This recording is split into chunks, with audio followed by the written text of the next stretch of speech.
وأنا كنت باتمنى من جوايا إني أسمع منه الكلام الحلو ده تاني، وفعلًا كل أما كانت بتيجي له الفرصة كان بيسمعني الكلام الحلو ده تاني، وبدأت أهتم بنفسي واستقبله، وكنت بابقى لابسة حلو أوي وعاملة شعري وحاطة ميك اب، وبدأ يبقى في إعجاب بينا واتبادلنا أرقام تليفونات. في الأول كانت مكالمات عادية، وبعدين بعد كده بقينا بنتكلم فيديو كول. بتحكي صاحبة القصة وبتقول أنا متجوزة، عمري دلوقتي 29 سنة وأنا مش بشتغل، متجوزة من 5 سنين، معايا ولدين وهما لسه صغيرين. مسؤولية البيت والجواز هي دي الظروف اللي خلتني سِبت الشغل وبقيت قاعدة في البيت.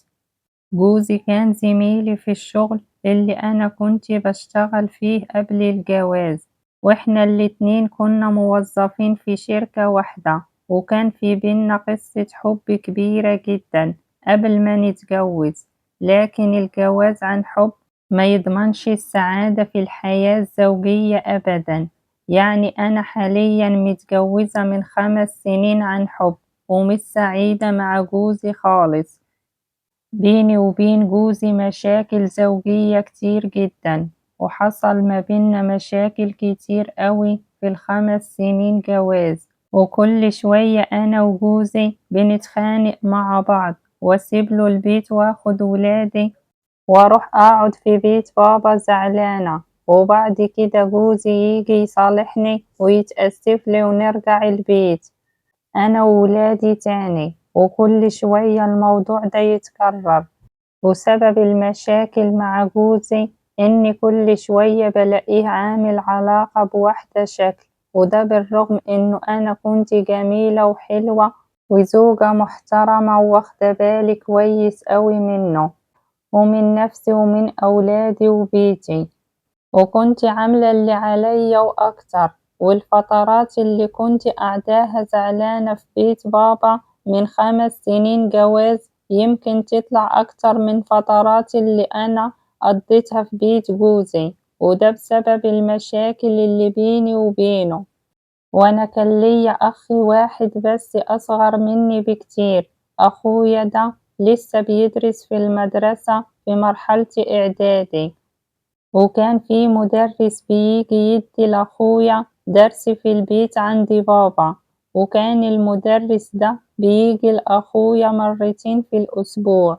وفي مرة أنا كنت زعلانة أوي من جوزي زي العادة، يعني كنت متخانقة معاه ورحت أقعد أنا وأولادي في بيت بابا، وكان بقى كام يوم هناك، وإجا ميعاد الدرس بتاع أخويا وكنت أنا لوحدي في البيت. أخويا اتصل بيا وقالي إن هو هيتأخر شوية في التمرين وأنا هخلص التمرين وهاجي على طول. وكان ساعتها ماما وبابا خرجوا وأولادي الصغيرين كانوا نايمين، فكنت أنا لوحدي في البيت واستقبلت المدرس. وكنت أنا في الوقت ده نفسيتي تعبانة أوي، وفعلًا بعد ما أخويا كلمني في التليفون وقال لي كده استقبلت أنا المدرس بتاع أخويا واعتذرت له عشان أخويا اتأخر ودخلته يستنى أخويا في البيت. مدرس أخويا كان عارفني وكان شافني كذا مرة قبل كده ولاحظ ساعتها إني زعلانة أوي. سألني مالك في إيه؟ إيه اللي مزعلك كده؟ أنا في الوقت ده ما حسيتش بنفسي وأنا كنت تعبانة نفسيًا وكنت محتاجة حد أتكلم معاه وأفضفض معاه. قعدت وحكيت له عن جوزي وعلى اللي هو بيعمله، والمدرس كان شاب صغير أكبر مني بكام سنة، وهو كان وسيم جدًا ومش متجوز. فهو قال لي الله يكون في عونِك، بس أنا مش عارف ليه جوزِك يعمل كده، بقى معقول في واحد يكون متجوز واحدة زيِّك وبالجمال ده ويسيبها ويبص برّه؟ أنتِ جوهرة وعايزة اللي يحافظ عليكِ. انتي لو مراتي ما كنتش زعلتك أبدا ولا كنت خليتك تسيبي بيت الزوجية ليوم واحد. وطبعا كلام المدرس ليا عجبني قوي، وأنا كنت محتاجة إني أسمع الكلام ده. وانتهى الحوار ما بينا لما أخويا رجع من برا، خلص التمرين ورجع على البيت وسلم على المدرس واعتذر له عن التأخير، وبدأوا الدرس. وبقى كل مرة المدرس بيروح يدي لأخويا الدرس في البيت، ولو أنا موجودة في بيت بابا كنت بخرج وأسلم عليه وأقدم له أي حاجة يشربها، وكنت من جوايا بتمنى إني أسمع منه الكلام الحلو ده تاني. وفعلا هو كل ما كانت بتجيله الفرصة كان بيسمعني كلام جميل ورقيق أوي، وأنا بدأت أهتم بنفسي لاستقباله، وبدأ يبقى فيه إعجاب ما بينا، واتبادلنا أرقام التليفونات إحنا الاتنين.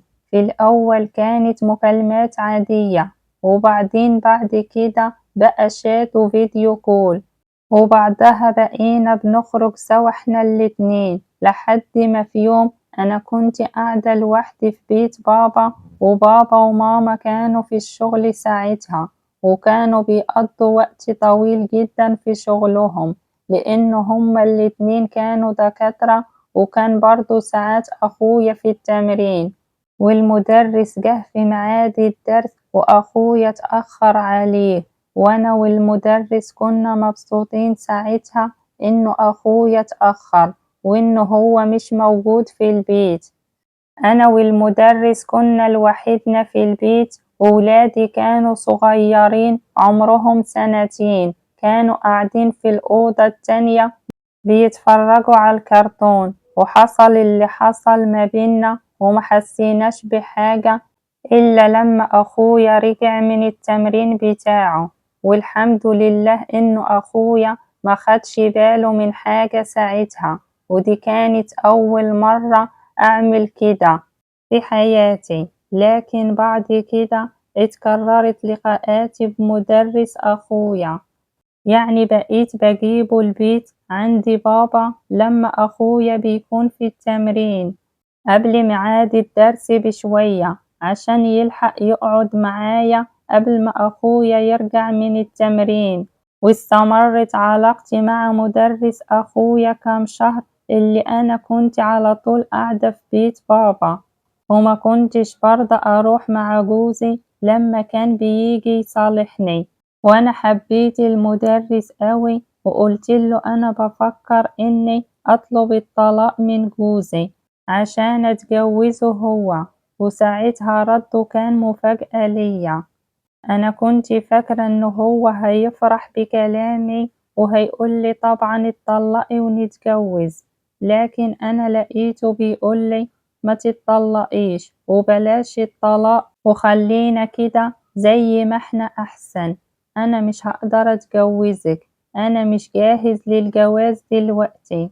حسيت ساعتها إنه هو مش بيحبني، وإنه أنا بالنسبة لي مجرد ست حلوة، يعني بيقضي معاها وقت لطيف شوية ويسيبها. وبدأت أفوق لنفسي بعد الموقف ده، وبدأت أعيد حساباتي مع نفسي من أول وجديد. وأول حاجة قررت أعملها هي إني أوقف علاقتي بالمدرس رغم إنه أنا كنت بحبه، وفعلا عملت كده ووقفت علاقتي بيه. وتاني حاجة قررت أعملها إني أطلب الطلاق من جوزي، واتطلقت منه بالفعل ورجعت لشغلي تاني، ووديت ولادي الحضانة وبقيت قاعدة في بيت بابا. وأنا بعد طلاقي من جوزي قفلت الصفحة القديمة في حياتي عشان أبدأ صفحة جديدة. وأنا قفلت صفحة المدرس وأنا ندمت أوي على اللي عملته مع مدرس أخويا، واعتبرتها فترة في حياتي وعايزة أنساها، لأنها طبعا علاقة غلط وحرام، وأنا مش من طبعي أعمل حاجة تغضب ربنا. واستغفرت ربنا كتير وطلبت منه يسامحني، وشكرت ربنا على نعمة الستر اللي هو سترني بيها.